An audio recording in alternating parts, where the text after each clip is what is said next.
Welcome to mega times news బులెటిన్ల ముందుగా headlines.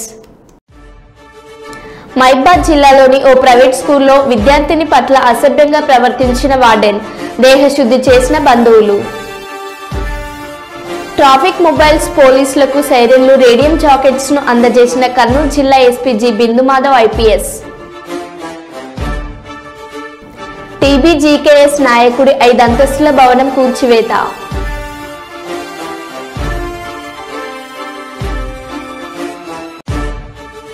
అన్నా క్యాంటీన్లపై డిప్యూటీ సీఎం పవన్ కళ్యాణ్ కీలక వ్యాఖ్యలు.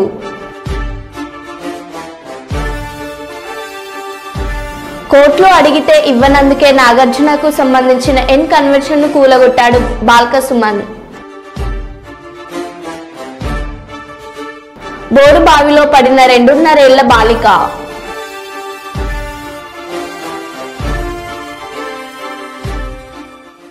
ఇక వివరాల్లోకి వెళ్తే, అమలాపురం అంబేద్కర్ కోనసీమ జిల్లా అమలాపురం గడియార స్తంభం సెంటర్లో కాంగ్రెస్ పార్టీ జిల్లా అధ్యక్షుడు మాజీ ఎమ్మెల్యే కొండేటి చిట్టిబాబు ఆధ్వర్యంలో ఆందోళన ర్యాలీ నిర్వహించిన కాంగ్రెస్ శ్రేణులు. రాహుల్ గాంధీకి క్షమాపణ చెప్పాలంటూ గాంధీ విగ్రహం వద్ద ఆందోళన చేపట్టిన మాజీ ఎమ్మెల్యే కొండేటి చిట్టిబాబు కాంగ్రెస్ నేతలు. బీజేపీకి వ్యతిరేకంగా నినాదాలు చేస్తూ ర్యాలీ నిర్వహించిన మాజీ ఎమ్మెల్యే కొండేటి చిట్టిబాబు కాంగ్రెస్ పార్టీ శ్రేణులు కేంద్ర మంత్రులు రాహుల్ గాంధీపై అనుచిత వ్యాఖ్యలు చేయడం దురదృష్టకరం. మాజీ ఎమ్మెల్యే కొండేటి చిట్టిబాబు రాబోయే కాలంలో దేశానికి ప్రధాని రాహుల్ గాంధీపై కామెంట్ చేసిన వారిని బీజేపీ నుంచి బర్తరఫ్ చేయాలి. రాహుల్ గాంధీకి బీజేపీ బేషరతుగా క్షమాపణ చెప్పాలి. జిల్లా కాంగ్రెస్ పార్టీ అధ్యక్షుడు మాజీ ఎమ్మెల్యే కొండేటి చిట్టిబాబు.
మరి రాహుల్ గాంధీ మాత్రమే అని చెప్పి మనం తెలియజేసుకుంటున్నాం.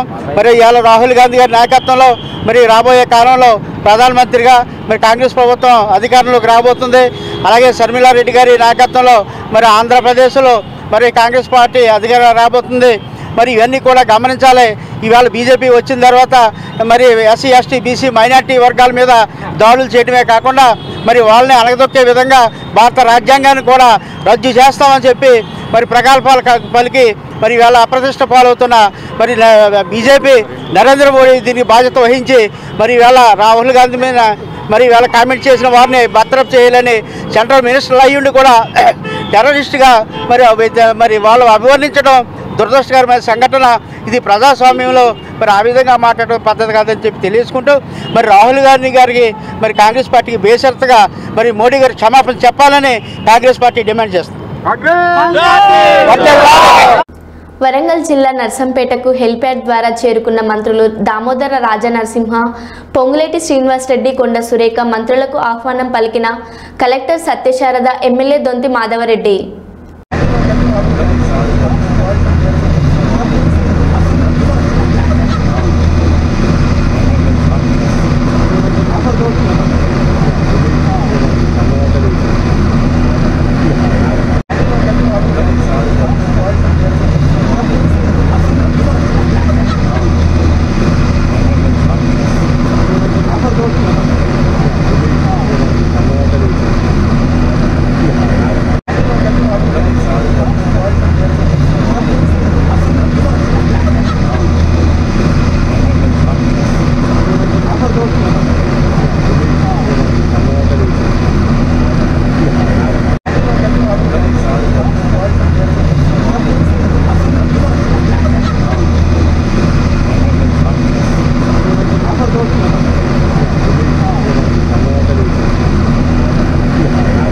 కుప్పం మున్సిపల్ పరిధిలోని మునుస్వామిపురంలో ఈ నెల 12వ తేదీన అర్ధరాత్రి జరిగిన ఘర్షణలో 7 మందిని అరెస్ట్ చేసినట్లు డీఎస్పీ పార్థసారథి తెలిపారు.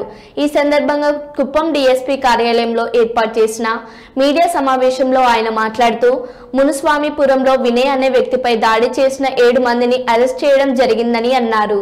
ఒక వ్యక్తి, ఒక కత్తి మరియు ఒక ఇనుప రాడ్డును స్వాధీనం చేసుకున్నామన్నారు. వినాయక చందా విషయంలో ఘర్షణ మొదలైందని తెలిపారు. 7 మందిని అరెస్ట్ చేసి రిమాండ్కు తరలించడం జరిగిందన్నారు. ప్రశాంతమైన కుప్పం సబ్ డివిజన్ పరిధిలో ఎవరైనా దాడులకు పాల్పడితే కఠిన చర్యలు తీసుకుంటామని హెచ్చరించారు. ప్రజలందరూ పోలీసులకు సహకరించాలన్నారు. ఎవరైనా అసాంఘిక కార్యకలాపాలకు పాల్పడితే ఉపేక్షించేది లేదని హెచ్చరించారు. 2 వీలర్స్లో ఎవరైతే ప్రయాణం చేస్తారో ఖచ్చితంగా హెల్మెట్ ధరించండి. అలా ధరించని వారి పక్షంలో ఖచ్చితంగా మోటార్ వెహికల్ యాక్ట్ ప్రకారంగా కేసెస్ నమోదు చేయబడుతుంది. ఫైన్స్ కూడా 1000 రూపీస్ తక్కువ కాకుండా ఫైన్స్ కూడా ఇంపోజ్ చేయడం జరుగుతుందండి. Thank you. అన్ని పోలీస్ స్టేషన్ యూత్కి కూడా తెలియజేయడం ఏమంటే అతిగా స్పందించద్దండి. ఇష్యూస్లలో అతిగా స్పందించడం వల్ల ఇలాగ అవుతుంది. చిన్న చిన్న ఇన్సిడెంట్స్ వస్తాయి ఫ్రెండ్స్ మధ్యలో కానీ లేకపోతే ఇంక ఇతరుల మధ్యలో కానీ. అది ఎంతవరకు మనము దాని మీద యాక్ట్ చేయాలి అంతవరకు చేస్తే బాగుంటుంది. తాగేసి అనవసరంగా ఇష్యూస్ చేయడము, హీరోయిజం ప్రదర్శించడం రోడ్ల మీద అవి కొద్దిగా మానుకుంటే మంచిది. అలాగే బాబు నగర్లో కూడా కొంతమందిని మేము ఐడెంటిఫై చేయడం జరిగింది. వినాయక నిమజ్జనాలన్నీ కూడా ప్రశాంతంగా అయిపోయాయి. తిరుపతి కుప్పం టౌన్లో ఒకటి మాత్రమే ఉంది వినాయకుడు, అది కూడా రేపు నిమజ్జనం జరుగుతుంది. అందరికి కూడా పోలీస్ డిపార్ట్మెంట్ తరపు నుంచి కృతజ్ఞతలు తెలియజేస్తున్నాం. అంతా కూడా ప్రశాంతంగా ముగిసింది ఉత్సవాలన్నీ కూడా. ఈ ఒక్క ఇన్సిడెంట్ తప్ప ఈ ఇన్సిడెంట్లో కూడా చట్ట ప్రకారం స్ట్రింజెంట్ యాక్షన్ తీసుకోబడుతుంది. రౌడీ షీట్స్ కూడా ఓపెన్ చేయబడుతుంది వారి మీద.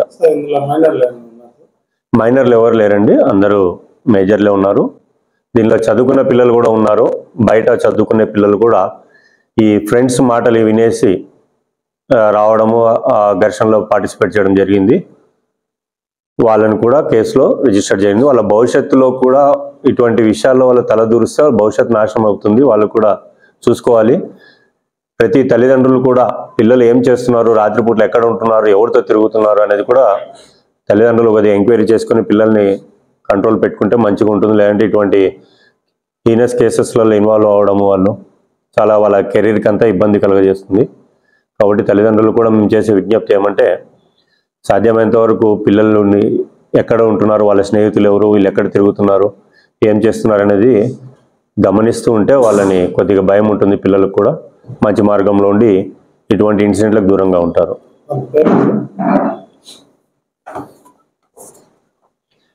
పేర్లండి ఆర్వై బాలనాగరాజు అలియాస్ బాలు అని ప్రథమ ముద్దాయి ఇతడు. ఇతడే మెయిన్గా ఇది స్టార్ట్ అయింది. ఇతనికి వినయ్కి మధ్యలో ఉండే చిన్న ఘర్షణని, చిన్న మాటల్ని ఇతడు చాలా పెద్దగా తీసుకెళ్ళాడు.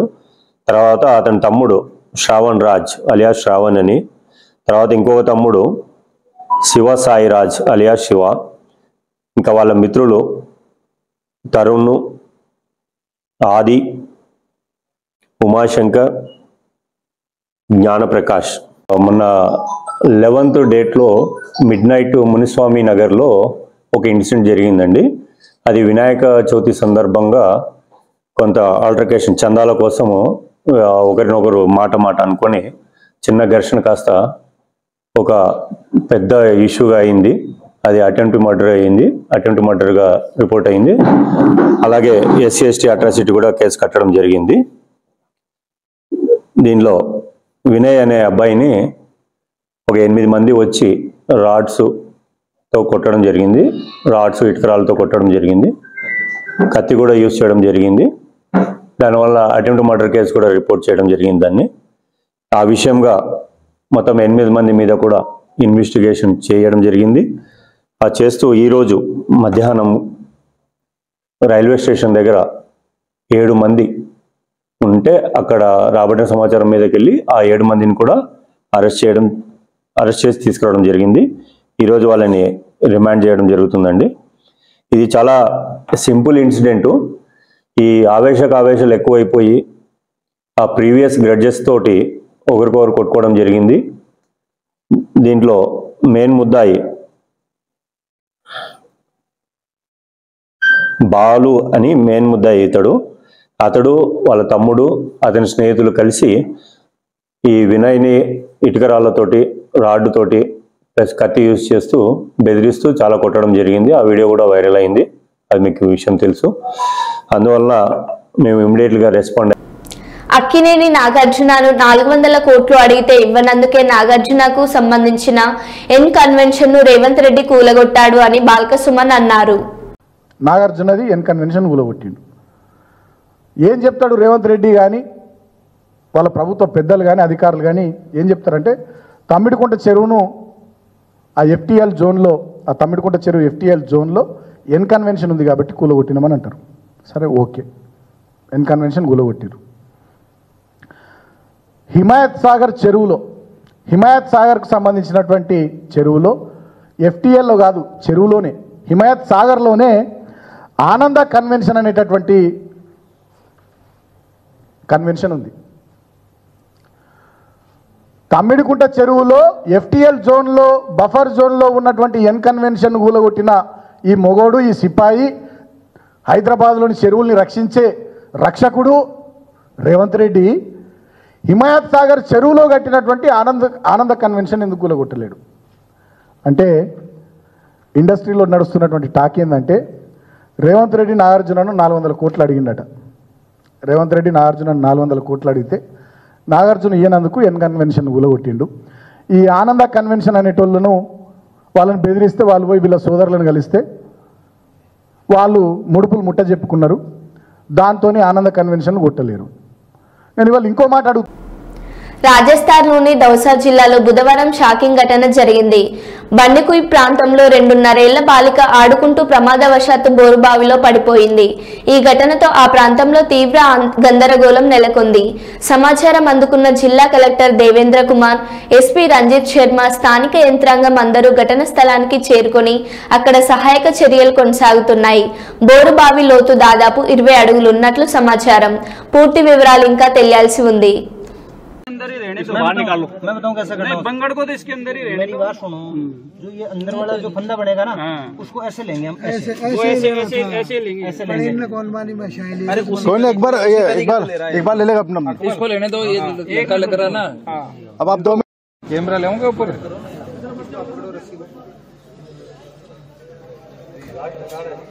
अरे कैमरा ऊपर करना है क्या? नहीं सर, कैमरा कैसे करना ऊपर है? कैमरा दूसरी नहीं है, रुको ना, आप रुको ना। ये राड, ये जमीन राइट छोड़ना वगैरह से।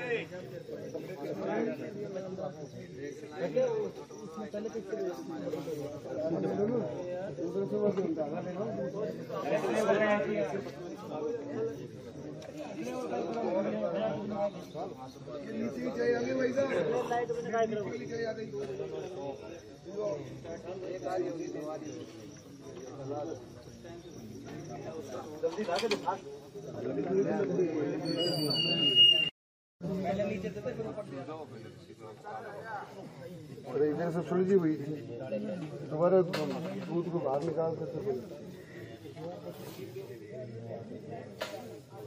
जब तक ट्राई करना इसके सारे हाँ, तो इसे ऊपर दबाव न पड़े, रस्सी को खींचिएगा मतलब। అరాచక కాంగ్రెస్ పాలనలో గురుకులాలలో పిల్లలకు బువ్వలేదు, పేద ప్రజల ప్రాణాలకు విలువలేదు అన్న కేటీఆర్. గాంధీ ఆసుపత్రి విషయంలో నేను చెప్పేది ఒకటే, ఈ ప్రభుత్వం పరిపాలనలోకి వచ్చిన తర్వాత గురుకులాల్లో పిల్లలకు బువ్వ లేదు, సరిగా పేదల ప్రాణాలకు విలువ లేదు. గాంధీ ఆసుపత్రి ఒకనాడు మీరు అంటున్నారు పెద్ద ఆసుపత్రి, ఇక్కడ చాలామంది వస్తారని. కోవిడ్ సమయంలో ఇదే గాంధీ ఆసుపత్రి కదా వేలాది మంది ప్రాణాలు కాపాడింది. నడిపేవని సత్తా బట్టి ఉంటుంది, అంతేగాని కుంటి సాకులు ఎత్తుకోవడం కాదు. ఒక్క నెలలో, ఆగస్టు నెలలో 68 మంది పిల్లలు, 14 మంది బాలింతలు మరణించిన మాట వాస్తవం కాదా? 82 మంది ఒక ఆసుపత్రిలో మరణించింది వాస్తవం కాదా? దాన్ని సరిచేయాల్సుకోవాల్సింది పోయి, దాన్ని పట్టించుకోవాల్సింది పోయి, సమీక్ష చేసుకోవాల్సింది పోయి ఇవాళ డెంగ్యూలు, మలేరియాలు, అదేవిధంగా చికెన్ గున్యాలు రాష్ట్రంలో స్వైర విహారం చేస్తున్నాయి. అవసరమైతే హెల్త్ ఎమర్జెన్సీ డిక్లేర్ చేయండి. అవసరమైతే మిగతా ఆసుపత్రుల్లో కూడా మందులకు పైసలు లేవటి, ఈరోజు పిచికారి కొట్టేందుకు పైసలు లేవు, శానిటేషన్కు పైసలు లేవు, ఇస్తలేరు. కాంట్రాక్టర్ల బిల్లులు ఇచ్చే దాని మీద ఉన్న శ్రద్ధ ఈ ప్రభుత్వానికి పేద ప్రజల ఆరోగ్యం పట్ల లేదు కాబట్టే ఇవాళ నేను అంటా ఉన్నా ఈ ప్రభుత్వాన్ని అవసరమైతే హెల్త్ ఎమర్జెన్సీ డిక్లేర్ చేయండి, మీకు చేత కాకపోతే నిష్ణాతులను పిలిపించుకోండి, వాళ్ళకి అప్పచెప్పండి, అంతేగాని ఈ రకంగా తమ బాధ్యత నుంచి తప్పించుకుంటామని ప్రభుత్వం అంటే కరెక్ట్ కాదు. కోవిడ్లో ఇదే గాంధీ ఆసుపత్రి వేలాది ప్రాణాలు కాపాడింది. ఆ రోజు ఒకటే ఒక్క ఆసుపత్రి మొత్తం రాష్ట్రంలో అయినా కాపాడగలిగింది. కాబట్టే ప్రభుత్వం తన బాధ్యతను తప్పించుకోలేదని నేను అంటాను. Thank you. కూటమి ప్రభుత్వం ఆధ్వర్యంలో బుధవారం జరిగిన ఎన్డీఏ శాసనపక్ష సమావేశంలో డిప్యూటీ సీఎం పవన్ కళ్యాణ్ అన్నా క్యాంటీన్లపై కీలక వ్యాఖ్యలు చేశారు. ఎంతో మంది పేదల ఆకలి తీర్చే ఎన్టీఆర్ అన్న క్యాంటీన్లను తీసేయడానికి జగన్ కు మనసేలా వచ్చిందని పవన్ ప్రశ్నించారు. అన్నా క్యాంటీన్లు ప్రారంభించిన 3 రోజుల తర్వాత ఆయన ఎయిర్పోర్టుకు వెళ్తుండగా చూసిన ఘటనను ఈ సందర్భంగా చెప్పుకొచ్చారు. ఒక రోజున ఎయిర్పోర్ట్కి వెళ్తా ఉంటే అన్నా క్యాంటీన్ ప్రారంభించిన 3వ రోజు 4వ రోజు చాలామంది లారీ డ్రైవర్స్, ఈ మన బేల్దారి పనిచేసే కార్మికులు, డ్రైవర్స్ అందరూ, ఆటో డ్రైవర్స్ అందరూ కూర్చోబెట్టి లైన్లో ఉన్నారు. ఏంటి ఇంతమంది లైన్లో ఉన్నారంటే ఆ పొద్దున్నే ఆ పలహారం తింటాను. నాకు అనిపించింది గత ప్రభుత్వం ఎలా వదిలేసింది అని చెప్పి. అన్నా క్యాంటీన్ని ఆయన ఎన్టీ రామారావు గారి పేరు మీద ఉన్న అన్నా క్యాంటీన్ ఎలా మూసేయాలనిపించింది. 10 మందికి అన్నం పెట్టేది, అది 10 మంది ఆకలి తీర్చేది, ఎలా తీసేసారు నాకు అర్థం కాదు. అలాంటిది అంతమంది లైన్లో ఉండి నిలబడి చూస్తూ ఉంటే నా కడుపు తరుక్కుపోయింది. నిజంగా తిరిగి అన్నా క్యాంటీన్ని ఆరంభించి కార్మికుల తాలూకా క్షుద్బాధని తీర్చిన చంద్రబాబు గారికి మనస్ఫూర్తిగా ధన్యవాదాలు తెలుపుకుంటాను. మంచిర్యాల జిల్లా నాస్పూర్ మున్సిపాలిటీ పరిధిలోని సర్వే నెంబర్ 42లో టీబీజీకేఎస్ నాయకుడు డీకొండ అన్నయ్య నిర్మించుకున్న 5 అంతస్తుల భవనాన్ని రెవెన్యూ మున్సిపాలిటీ సిబ్బంది గురువారం కూల్చివేస్తున్నారు. జేసీపీ సిబ్బందితో అక్కడికి చేరుకున్న అధికారులు భవనాన్ని అక్రమంగా నిర్మించాలని పేర్కొన్నారు. ముందుగా భవనంలోని సామాగ్రిని కిందికి తరలించారు. కాగా భవనం వద్ద పోలీసులు బందోబస్తు ఏర్పాటు చేశారు.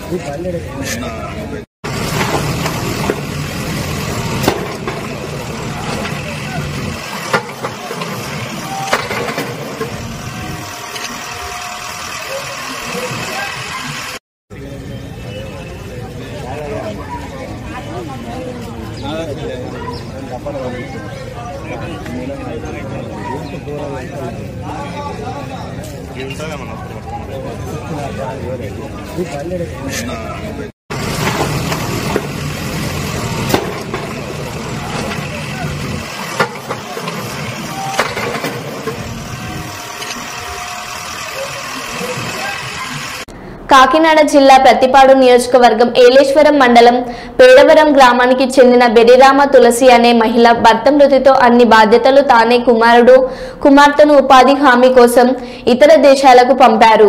తన భర్త మరది ఉమ్మడి ఆస్తులు పంచుకొని ఎవరి బ్రతుకులు వారు జీవనం సాగించారు. రామ తులసి పిల్లల వద్ద కొన్నాళ్లు గడిచిన తర్వాత సొంత ఇంటికి వచ్చేసరికి వైఎస్ఆర్సీపీ అధికారంలో ఉండగా మరది బేరి అరవింద్ కుమార్ 3 కోట్ల విలువైన ఆస్తుల్ని కబ్జా చేశాడు. తమ సొంత ఇంటికి కూడా వెళ్ళకూడదు దాడి చేస్తూ చంపేస్తామని బెదిరిస్తూ తెల్ల కాగితాలపై సంతకాలు చేయమంటూ వేధిస్తున్నాడని బాధితురాలు ఆవేదన వ్యక్తం చేశారు. కేసులు నాకు కొత్త కాదని దిక్కున్న చోట చెప్పుకోమంటున్నాడు అని బంధువులను ఆరోపిస్తున్నారు. ఈ వైఎస్ఆర్సీపీ నాయకుడు గతంలో ఓ గంజాయి కేసులో జైలుకెళ్లి వచ్చాడని ప్రస్తుతం బెయిల్పై తిరుగుతున్నాడని ఆరోపణలు ఎదుర్కొంటున్నాడు. వెనక్కి వచ్చేద్దామని అయితే తెల్ల పేపర్లు తీసుకొచ్చి వైట్ పేపర్స్ మీద సంతకాలు పెట్టమన్నారు. దేనికి పేపర్లు సంతకం పెట్టాలంటే దీని మీద సంతకం పెడితేనే కానీ తలుపులు తీయనియు, అన్నీ చేయనియు, ఇవి అన్ని పేపర్లు పూర్తి చేయాలి, ఇంట్లో అడుగు పెట్టనియు, ఇవన్నీ చేస్తేనని నానా రకాలుగా మాటలు దుర్భాషలు మాట్లాడి బయటికి గెంటేసారు మమ్మల్ని. కొట్టి పొలం అక్కడి నుంచి పొలం దగ్గరికి వెళ్ళాను. మా పొలం 10 సంవత్సరాల నుంచి పొలం పండనివ్వట్లేదు. పొలం దగ్గరికి వెళ్ళేటప్పుడు అక్కడ కూడా ఎదురయ్యి పొలంలోకి అడుగు పెడితే చంపేస్తామని, అసలు దారి లేదని, పొలానికి దారే లేదని, ఏ రకంగా చేసినా మేము ఊరుకునేది లేదు. గ్రామ సర్పంచ్ అరవింద్ కుమార్, వరలక్ష్మి అసలు ఎట్టి పరిస్థితుల్లోని వైసీపీ నాయకురాలు అసలు ఎట్టి పరిస్థితుల్లో కూడా నిన్ను అడుగు పెట్టనివ్వు, నీకు ఇందులో సమస్య లేదు, నీకు ఎటువంటి హక్కు లేదని 3 కోట్లు విలువయ్యే ఆస్తిని అంతా స్వాధీనం చేసుకుని మమ్మల్ని బయటకు ఉట్టి చేతులతో మమ్మల్ని బయటకు పంపించి బయటకు గెంటేశారు. ఏ దారి లేదని నేను ఒక్కదాన్ని, ఆ పిల్లలు అమెరికాలో ఉంటున్నారు దూరదేశంలో, నేను ఒక్కదాన్ని ఆడదాన్ని ఒంటరిదాన్ని, నాకు భయం వేసి నేను ఏం చెయ్యాలో తెలియక కేసు పెడదామని ఇలా వచ్చి నేను ఈ రకంగా నేను కేసు పెట్టుకుంటున్నాను. నాకు న్యాయం చేసి నాకు న్యాయం జరిగించాలని అడుగుతున్నాను. ముందుగా మీడియా మిత్రులకి ధన్యవాదములు. మాది సిరిపురం, మా పక్క గ్రామం పేరవరం. మాకు పేరు అరవింద్ కుమార్ అనే బామర్ది ఉన్నాడు. బామర్ది అని చెప్పుకోవడం కూడా వీళ్ళు లేకుండా చేశాడు. తోటి అన్నగారిది 12 ఎకరాల ఉమ్మడిగా కొనుక్కున్న 12 ఎకరాల 18 సెంట్లు వీళ్ళకి తెలియకుండా వీళ్ళు అమెరికాలో ఉండగా శీర్షకం తన పేరును రాయించుకుని వైసీపీ ప్రభుత్వంలో ఎంఆర్ఓలు విఆర్ఓలు కలిసి మొత్తం ఏకదాటిగా చేశారు. వీళ్ళు ఇప్పుడు చూసుకునేటప్పటికి 2022లో ఇది మార్చినట్టు ఉంది. ఇది ఎంఆర్ఓ గారికి, పోలీసు వారికి అందరికీ తెలియజేసాము. వీడికి అన్యాయం జరిగింది, న్యాయం జరగాలని చూస్తున్నాము. దీని విలువ 3 కోట్ల రూపాయలు. ఇది కావాలని చేసిందే కానీ ఇది ఎవరి వల్ల వీలునామా రాసి లెజ రాశారు, ఇది రాశారని ఈవేళ కబుర్లు చెప్తున్నారు. 28 సంవత్సరాల తర్వాత పాస్బుక్లు మార్చి ఇది అతని పేరు మార్చుకుని చేపల చెరువులు లభించారు. ఇది ఎంతవరకు న్యాయం? అలాగే ఇంటి దగ్గర కూడా ఇంటికి రాణిస్తలేదు. ఆ పేపర్లో సంతకం పెడతానని ఇంటికి రాణిస్తానంటున్నారు. ఇది రామరాజ్యమా, రాక్షస రాజ్యమా? ఇది రాజుల రాజ్యం కాదు కదా. ఇంట్లోంచి వెళ్ళేనాకి, ఊరిలోంచి వెళ్ళేనాకి ఎంతవరకు సబు? అలాగే పొలం సొంత పొలం ఉంటే 3 ఎకరాలు అందులోకి వెళ్ళనెత్తలేదు దారి. అది సంవత్సరానికి ₹1,00,000 రాసు. ఇది చేపల చెరువు 55,000 లీజుకి ఇచ్చారు. ఈ సంవత్సరానికి 3 లక్షలు. ఇదంతా ఎవరు పెట్టుకుంటారు? ఈవీఆర్ఓ పెట్టుకుంటారా, ఎంఆర్ఓ పెట్టుకుంటాడా? ఇదంతా ప్రజలు కూడా మీరు తెలియజేస్తారని మనం చేసుకుంటూ ఇంతటితో ముగిస్తున్నాం. అతను అడగ్గా నాకు కేసులు కొట్టలేదు, అవసరమైతే నిన్ను కూడా కొట్టాలని నా మీద కూడా 2-3 సార్లు వచ్చాడు. అది ఎంతవరకు సబు ప్రజలు తెలుసుకుంటారు. మైబాద్ పట్టణంలోని గాదె రుక్మారెడ్డి ప్రైవేట్ స్కూల్లో ఓ విద్యార్థిని పట్ల అసభ్యంగా ప్రవర్తించిన వార్డెన్పై విద్యార్థిని బంధువులు, తల్లిదండ్రులు దాడి. స్థానిక స్కూల్ ఆవరణంలో వార్డెన్కి దేహశుద్ధి చేసిన బంధువులు. వార్డెన్ వెంటనే తొలగించి చర్యలు తీసుకోవాలని తల్లిదండ్రుల బంధువుల ఆందోళన. ప్రిన్సిపల్ ఆఫీస్ రూమ్లో వార్డెన్ని బంధించిన స్కూల్ యాజమాన్యం.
ములుగు జిల్లా తాడ్వాయి మండలం మేడారంలో ఈ నెల 1న వీచిన రాకాసి గాలులకు అటవీ శాఖకు తీవ్ర నష్టం వాటిల్లింది.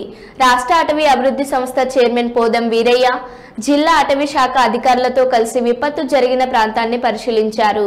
విపత్తు జరిగిన ప్రాంతాన్ని డ్రోన్ విజువల్స్ ను చూపిస్తూ జరిగిన నష్టాన్ని అధికారులను చైర్మన్ కు వివరించారు. నష్టపోయిన అటవీ సంపద వివరాలను సీఎం దృష్టికి చేర్చి అధికారులు సమర్పించిన నివేదికల ఆధారంగా కార్యాచరణ చేపడతామన్నారు. అనంతరం విపత్తు నుండి ప్రాణ నష్టం జరగకుండా కాపాడిన మేడారం సమ్మక్క సారలమ్మ వనదేవతలను దర్శించుకున్నారు.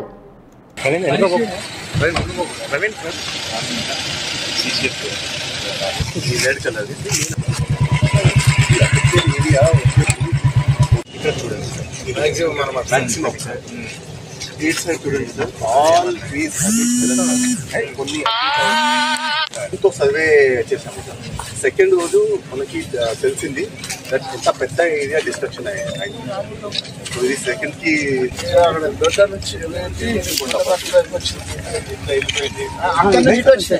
నుంచి ఇక్కడ వచ్చింది. అట్నుండి అడవే లేకుంటే పసరా కొట్టేది సార్.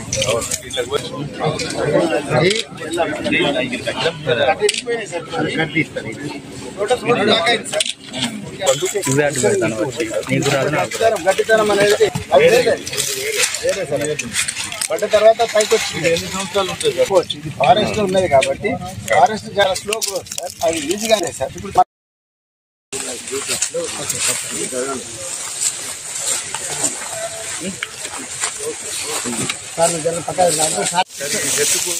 ఎక్కడ పెద్ద అది లేదు సార్. అంటే ఆహారం పైన లేకుండా లేదు, పైన దొరికింది కాబట్టి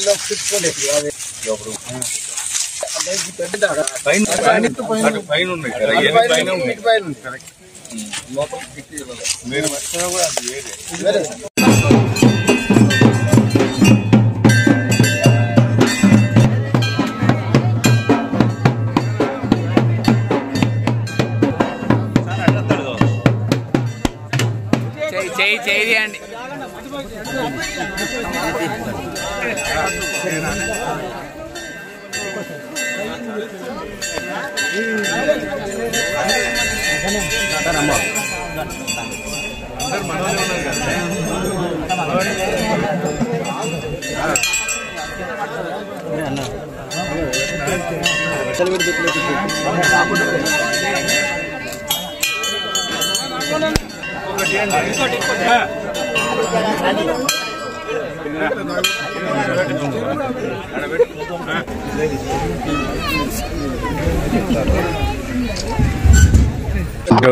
మరో బులెటిన్లో మళ్ళీ కలుద్దాం. Stay tune.